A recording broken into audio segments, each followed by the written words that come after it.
चलिए इस लेक्चर में बहुभाषिता के बारे में जानेंगे, मल्टीलैंग्वेलिज्म के बारे में जानेंगे, बहुभाषिता के बारे में जानेंगे। एनसीएफ बहुभाषिता को संसाधन मानता है। एनसीएफ बहुभाषिता को संसाधन मानता है, सही बात है, क्योंकि एनसीएफ बहुभाषिता अगर होगी, ये बोलता है एनसीएफ की किसी भी कक्षा में बहुभाषिता के माध्यम से शिक्षा दी जाएगी या मदर टंग है उसके माध्यम से, मतलब वो भी अलाउ होगा, बहुभाषिता भी अलाउ होगी, मतलब पढ़ने के लिए। बहुभाषिता का मतलब है एक ही कक्षा में कई भाषा बोलने वाले होना।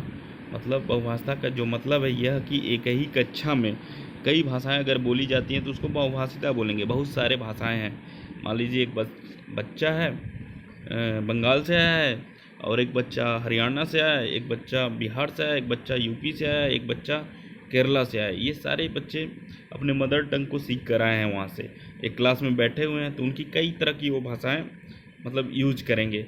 केरला वाला अंग्रेजी बोलेगा, बिहार वाला भोजपुरी बोलेगा, बंगाल वाला बंगाली बोलेगा, यूपी वाला हिंदी बोलेगा, ठीक है, हरियाणा वाला हरियाणवी बोलेगा। तो ये सब क्या है, मल्टी लैंग्वेलिज्म है, उनकी भाषाएं बहुभाषिता का है। तो ये क्या होगा, एक ही कक्षा में कई भाषाएं बोलने वाली, तो उसको क्या मतलब होता है, बहुभाषिता बोलते हैं उसको। बहुभाषिता कक्षा में बच्चे की मातृभाषा को संसाधन के रूप में प्रयोग करेंगे। अब देखिए, जो बच्चा इतने सारे भाषाएं लेकर चारों तरफ से आया है, तो इसका क्या करेंगे, इनकी मातृभाषा को एक संसाधन के रूप में यूज करेंगे और उनको अगला भाषा सिखाएंगे। तो बहुभाषिता कक्षा में बच्चों की भाषा को संसाधन के रूप में प्रयोग किया जाता है। चलिए टेक्स्ट बुक के बारे में जानते हैं, पाठ्य पुस्तक। अब देखिए, कई संसाधनों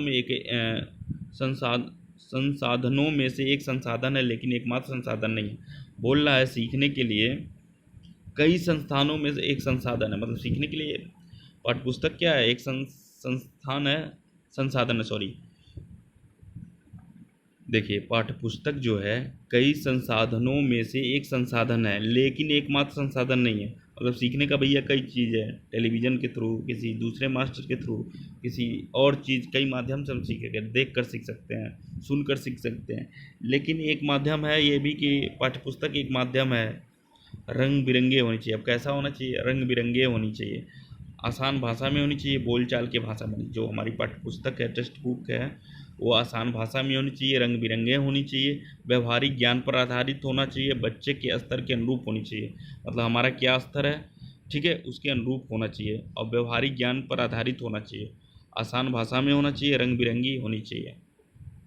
अब देखिए, त्रिभाषा सूत्र 1964 और 66 में कोठारी आयोग द्वारा त्रिभाषा सूत्र की संकल्पना दी गई थी। मतलब 1966 में कोठारी आयोग ने त्रिभाषा सूत्र किसने दिया था, कोठारी आयोग ने। एक क्वेश्चन यही से बन गया, त्रिभाषा, ठीक है, त्रिभाषा सूत्र की संकल्पना किसने दी थी, कोठारी आयोग ने। कब दी थी, 1964 और 1966 में। पहली भाषा के रूप में मातृभाषा या और क्षेत्रीय भाषा को पढ़ाया जाए। पहली भाषा के रूप में क्या किया जाए, मातृभाषा और क्षेत्रीय भाषा को पढ़ाया जाए। दूसरी भाषा के रूप में हिंदी राज्यों में कोई भी आधुनिक भारतीय भाषा या अंग्रेजी को, और गैर हिंदी भाषा क्षेत्रों में हिंदी भाषा को द्वितीय भाषा के रूप में पढ़ाया जाए।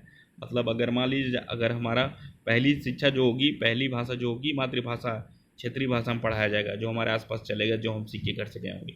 और दूसरी भाषा के रूप में हमको, मान लीजिए हमारा राज्य हिंदी है, तो हमको अंग्रेजी में शिक्षा दी जाएगी, वो हमारा द्वितीय भाषा होगा। अगर हमारा राज्य अंग्रेजी मीडियम है, मतलब अंग्रेजी बोलता है, तो हमको हिंदी माध्यम में शिक्षा देगी, वो हमारा द्वितीय भाषा है। तृतीय भाषा के रूप में हिंदी भाषा तथा गैर हिंदी भाषाई दोनों राज्यों में अंग्रेजी या कोई भी ऐसी आधुनिक भाषा, भारतीय भाषा जिसे द्वितीय भाषा के रूप में न पढ़ाया गया हो। अब तीसरी भाषा में जिसे हम द्वितीय भाषा के रूप में नहीं पढ़े रहेंगे, तो तीसरी भाषा के रूप में हम पढ़ेंगे, ठीक है, मेन यही है।